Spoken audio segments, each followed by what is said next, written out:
আজকে আমি ৪২ জন ভাই বোনের প্রশ্নের উত্তর দেবো একটা ভিডিওর মাধ্যমে। সবাই ভিডিওটা দেখবেন, কেউ স্কিপ করবেন না। তো সবারই এই প্রশ্ন যে আমি ২ দিন আগেও কথা বলতে পারতাম না, আমি কয়েকদিন আগেও কথা বলতে ঠেকে পড়তাম বা আমার ভিডিও করতে অসুবিধা হইতো। আমি কি করে এখানে আসতে পারলাম বা আসলাম? তো ভাই, ফেসবুকে এমন একটা মানুষের সঙ্গ আমি করি যা সে নিজেও জানে না।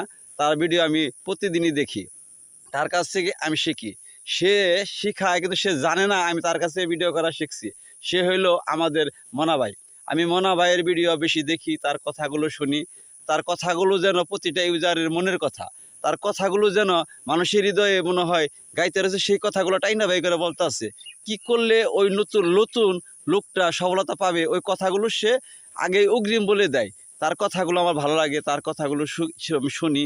শোনার পরে আমি ওটা মুখস্থ করার চেষ্টা করি বা শেখার চেষ্টা করি, তারপর ভিডিও করি। আর এই জন্যই বর্তমান সময়ে আমার ভিডিওর মধ্যে কিছু কিছু লাইক বা ভিউ আসতেছে।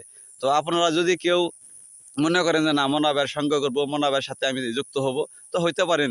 আমি মনা ভাইকে মনে করেন আমি উস্তাদ হিসেবেই মানি। তো সে জানেও না আমি তার ভিডিও দেখে দেখে শিখতেছি। তো সবাই মনা ভাইয়ের পাশে থাকবেন। আর আমি কখনোই ভিডিওর মধ্যে বলি না আমার ভিডিও দেখে লাইক কমেন্ট শেয়ার করুন।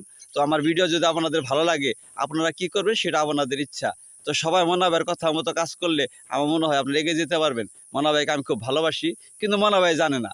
মনা ভাইকে আমি ভালোবাসি, মনা ভাই জানেই না। আমি মনা ভাইকে ভালোবাসি বলে মনা ভাইয়ের কথাগুলো আমি হৃদয়ের গাইথে রেখে তার কথা মতো আমি কাজ করি। তাই আমি এই পর্যন্ত আসতে পেরেছি। তো ধন্যবাদ, সবাই ভালো থাকবেন। আসসালামু আলাইকুম।